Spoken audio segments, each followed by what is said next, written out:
Epiphany. It's a strange word, isn't it? A religious word which means God revealing himself, but it's a word that we use in everyday speech as well. An aha moment, a moment when the penny drops and we suddenly get it. It's about waking up to an understanding that God is working in the world, in every part of the world and in every part of our lives as well.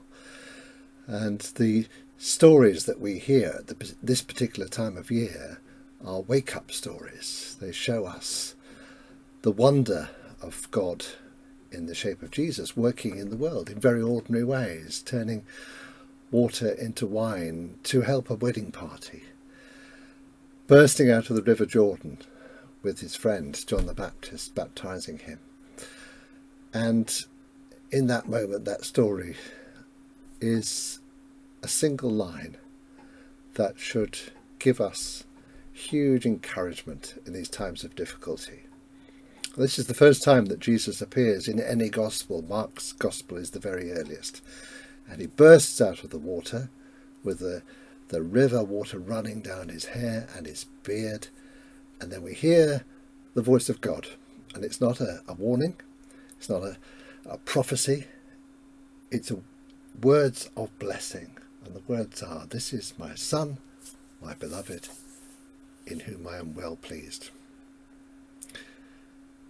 That's a message that we can pause around and think about, pray about, if that's helpful to you.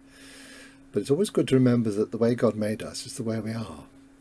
So in other words, he accepts us with all of our flaws, all of our faults, all of our joys and hopes.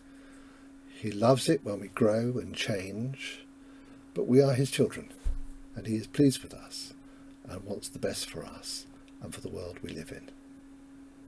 And we stay with that thought as we join together in a moment of prayer.